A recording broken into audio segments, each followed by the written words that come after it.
दोस्तों, आज के इस पोस्ट में हम बात करेंगे बिलीव सिस्टम के बारे में। दोस्तों, अगर आप खुद के ऊपर विश्वास करते हैं, बिलीव इन योरसेल्फ, तो यह दुनिया की सबसे बड़ी ताकत है और आप खुद के ऊपर विश्वास करके जो चाहो वो अपने जीवन में हासिल कर सकते हैं। दोस्तों, उस लड़के के सामने भी चुनौती थी, संकट था, लेकिन उसने सकारात्मकता का साथ नहीं छोड़ा। जिंदगी में आप जिस भी मुकाम पर हो, जिस भी संकट में फंस जाए, जिस भी स्थिति में हो, अगर आपने सकारात्मक का साथ कभी नहीं छोड़ा तो यकीन मानिए आप उस संकट से आप बाहर निकल आएंगे। दोस्तों, यह कहानी एक दिव्यांग राजा की है जिसके राज्य में कोई भी परेशानी या समस्या नहीं थी। सभी लोग उस राजा से बहुत खुश थे और ऊपर वाले से धन्यवाद करते थे कि इतने अच्छे राजा को उनकी जिंदगी में भेजे। वह राजा दिव्यांग था, उसकी एक आंख नहीं थी और एक पैर नहीं था, लेकिन फिर भी राजा को इस बात का कोई भी मलाल नहीं था।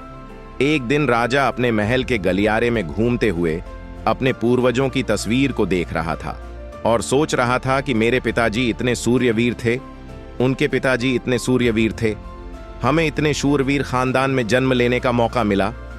ऊपर वाले का बहुत बहुत धन्यवाद है। राजा ने सभी चित्र को देखते हुए आखिरी चित्र तक पहुंचा और फिर उस खाली जगह को देखा तो वह चिंता में पड़ गया, क्योंकि उसे यह मालूम था कि अब यहां जो तस्वीर लगेगी वह उसी की लगेगी। लेकिन राजा को इस बात की चिंता नहीं थी कि वह मर जाएगा। चिंता इस बात की थी कि वहां जो पेंटिंग लगेगी वह कैसी लगेगी। राजा का एक आंख और एक पैर ना होने की वजह से वह चिंता में था।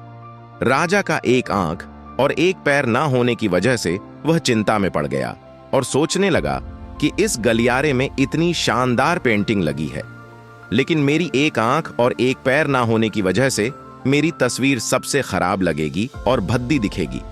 राजा ने सोचा कि मेरे मरने के बाद पता नहीं कैसी पेंटिंग बनेगी और क्यों ना मैं अपने जीते जी ही एक शानदार पेंटिंग बनवाऊं ताकि मुझे सुकून मिल जाए कि यहां मेरी अच्छी पेंटिंग लगेगी।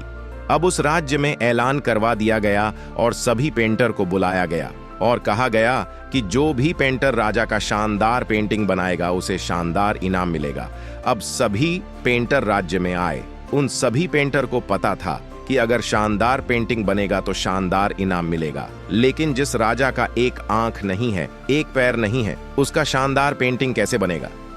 पेंटर सोच रहे थे कि इनाम का तो पता नहीं, लेकिन अगर शानदार पेंटिंग नहीं बनी और राजा गुस्सा हो गया तो सजा जरूर मिलेगी। इसीलिए बड़े बड़े चित्रकार भी आगे नहीं आए। तभी उसमें से एक लड़का बोला, राजा साहब, मैं आपकी पेंटिंग बनाना चाहता हूं, मुझे 24 घंटे का वक्त दीजिए। अब सभी बड़े बड़े पेंटर हैरान हो गए कि यह लड़का क्या पेंटिंग बनाएगा, और अगर राजा को पेंटिंग पसंद नहीं आई तो इसे सजा जरूर मिलेगी। राजा बोला, ठीक है, आप बना करके आइए। अगले दिन वह लड़का तस्वीर बनाकर लाने वाला था और दरबार पूरी तरह से भर चुका था। लोग दूर दूर से यह देखने के लिए आए थे कि वह लड़का कैसा पेंटिंग बनाएगा। अब लड़का जब उस राजा की पेंटिंग बनाकर लाया तो लोग आश्चर्यचकित रह गए। सब लोग जोर जोर से तालियां बजाने लगे, सीटी बजाने लगे, और जब राजा ने उस पेंटिंग को देखा तो वह खुश हो गया और बोला कि वाह, इससे अच्छी पेंटिंग तो इस पूरे गलियारे में नहीं है। राजा ने उस लड़के को बहुत सारा इनाम दिया। अब आप सोच रहे होंगे कि उस राजा की क्या पेंटिंग बनी होगी जिसकी एक आंख नहीं है और एक पैर नहीं है, कैसा पेंटिंग बना होगा। और उस तस्वीर में लड़के ने राजा को एक घोड़े पर सवार किया था। एक साइड से उस राजा का एक पैर दिखा रहा था और राजा तीरंदाजी करते हुए निशाना लगा रहा था, और निशाना लगाते वक्त एक आंख बंद हो जाती है, और उस लड़के ने उस राजा की वही आंख बंद की थी जो राजा के पास नहीं थी। इस तरह से उस लड़के ने राजा को निशाना लगाते हुए घोड़े के ऊपर सवार दिखाया, जिससे एक आंख बंद और एक ही पैर दिखाया, और इतना शानदार पेंटिंग बनाया था कि वह अब तक की सबसे सर्वश्रेष्ठ पेंटिंग थी।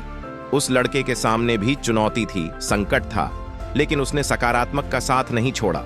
जिंदगी में आप जिस भी मुकाम पर हो, जिस भी संकट में फंस जाए, जिस भी स्थिति में हो, अगर आपने सकारात्मक का साथ कभी नहीं छोड़ा तो यकीन मानिए आप उस संकट से बाहर निकल आएंगे। जिंदगी में उम्मीद का साथ मत छोड़िए, क्योंकि जिसने उम्मीद का साथ छोड़ दिया तो फिर जिंदगी उसका साथ छोड़ देती है। हर पल सकारात्मक रहिए, खुश रहिए, ऊपर वाले के आशीर्वाद के साथ और अपनों के प्यार के साथ, अपनी अच्छी और सच्ची मेहनत के साथ कर दिखाओ कुछ ऐसा कि दुनिया करना चाहे आपके जैसा। यदि कहानी पसंद आई हो तो लाइक शेयर सब्सक्राइब जरूर कर देना।